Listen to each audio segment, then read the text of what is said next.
नमस्कार, TNP news देख रहे हैं आप और मैं हूं आपके साथ जावेद अली।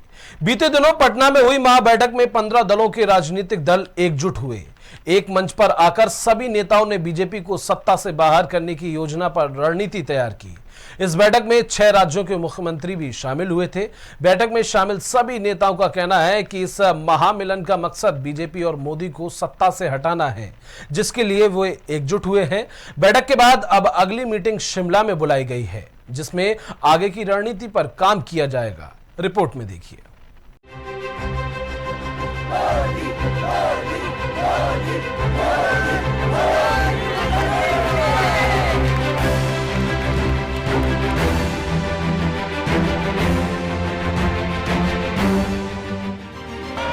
एक तरफ 7 समंदर पार अमेरिका में मोदी मोदी के नारे लग रहे थे,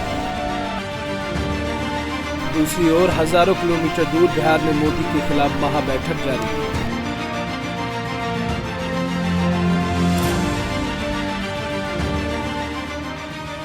महाबैठक में 15 राजनीतिक दलों के 30 नेता शामिल होने पहुंचे थे, जिसमें 6 राज्यों के मुख्यमंत्री भी शामिल थे।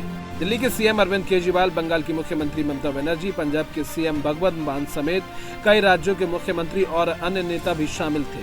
इसमें महाराष्ट्र से एनसीपी प्रमुख शरद पवार और उनकी बेटी सुप्रिया सुले भी बैठक में हिस्सा लेने पहुंचे थे। इसके अलावा शिवसेना उद्धव गुट के नेता संजय राउत और आदित्य ठाकरे भी बैठक में मौजूद थे। विपक्षी एकता को साथ देने के लिए जम्मू कश्मीर से उमर अब्दुल्ला और पीडीपी प्रमुख महबूबा मुफ्ती भी पटना पहुंची थी। इन नेताओं को एकजुट करने का बीड़ा बिहार के सीएम नीतीश कुमार ने उठाया था। नीतीश की अगुवाई में शुरू हुई बैठक में बीजेपी को सत्ता से बाहर करने के लिए रणनीतियों पर चर्चा की गई। कर्नाटक में कमाल दिखा चुके कांग्रेस नेता राहुल गांधी का जोश देखते बन रहा था। बीजेपी को दक्षिण के द्वार से बाहर करने के बाद राहुल मीटिंग से पहले गरजते दिखे। सदाकत आश्रम में हुई जनसभा में राहुल ने पहले तो कार्यकर्ताओं से हालचाल पूछा और फिर बीजेपी पर जमकर हमला बोला। बीजेपी हिंदुस्तान को तोड़ने का काम कर रही है, नफरत फैलाने का काम कर रही है, हिंसा फैलाने का काम कर रही है, और कांग्रेस पार्टी जोड़ने का काम कर रही है और मोहब्बत फैलाने का काम कर रही है। क्योंकि आप जानते हो, आप बहुत अच्छी तरह जानते हो कि नफरत को नफरत से नहीं काटा जा सकता है। नफरत को सिर्फ मोहब्बत काट सकती है और हम नफरत से लड़ते हैं, इसलिए हम मोहब्बत की बात करते हैं। लेकिन राहुल जैसे ही महाबैठक में पहुंचे तो आरजेडी प्रमुख लालू यादव ने अपने मजाकिया अंदाज से बैठक का माहौल हल्का कर दिया। बैठक भले ही सियासी मकसद को पाने के लिए हो रही थी, लेकिन लालू कहां मानने वाले थे। उनका मजाकिया अंदाज यहाँ भी दिख गया जब उन्होंने राहुल से शादी की बात छेड़ दी और खुद बाराती बनने की इच्छा जता दी। बात तो हम लोग का सलाह माने नहीं, ब्याह नहीं किया, शादी कर लेना चाहिए था। और अभी भी समय गया, बीता नहीं है। शादी करिए और हम लोग बाराती चलें और शादी करिए, बात मानिए। दूल्हा और बाराती की बातें तो हंसी में टाल दी गईं, लेकिन बीजेपी हटाओ लोकतंत्र बचाओ की मुहिम में बंगाल की सीएम ममता बनर्जी ने भी कुछ बातें साफ कर दी। ममता ने जैसे ही माइक संभाला तो साफ कर दिया कि उन्हें विपक्षी बोलने की जरूरत नहीं है।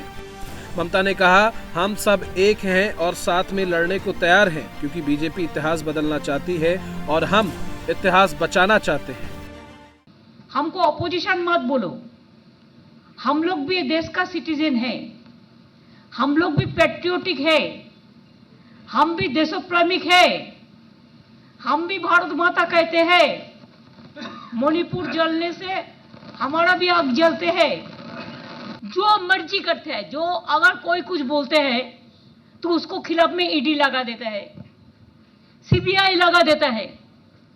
मीडिया को तो पूरा कंट्रोल किया है और क्या चालाकी करते हैं, छुपी रुस्तम का माफिक।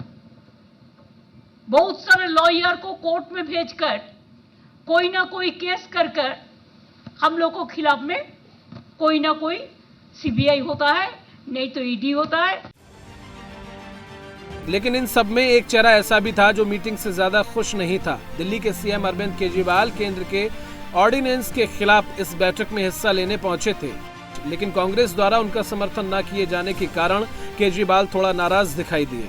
बैठक के बाद केजरीवाल ने भी बता दिया कि जब कांग्रेस ऑर्डिनेंस पर अपना रुख साफ करेगी तभी वे विपक्षी एकता में शामिल होने पर कुछ कह पाएंगे।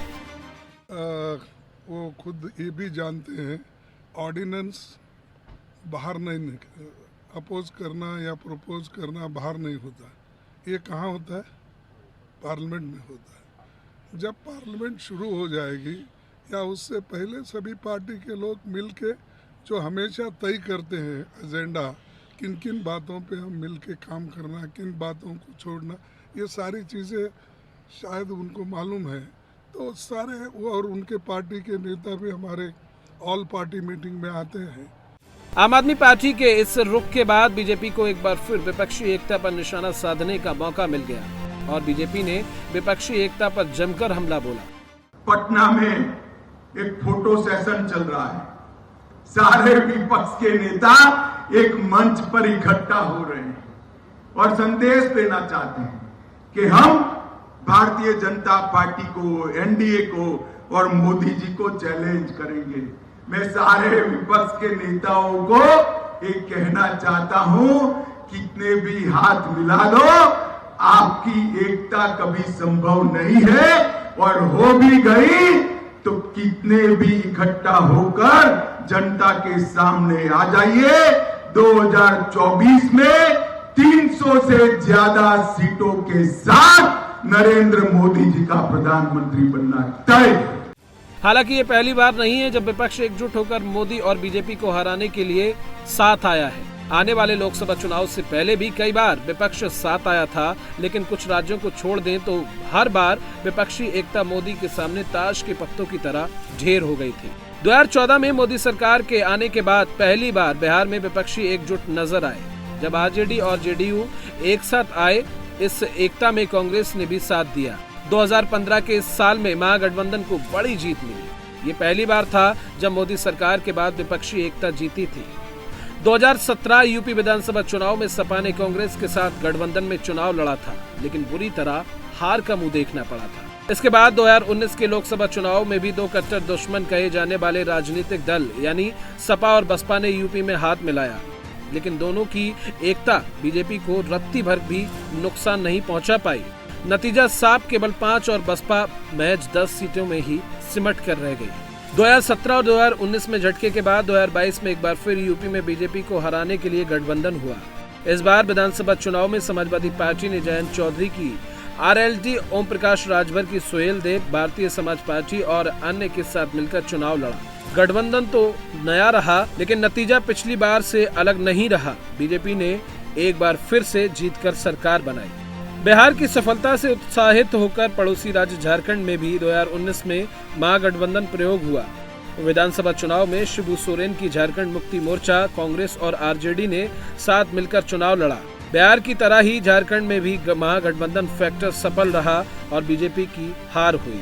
और अब इन पुराने उदाहरणों को सच साबित करने के लिए विपक्ष फिर एकजुट हो रहा है, ताकि अगले चुनाव में वो फिर से बीजेपी को परास्त कर सके।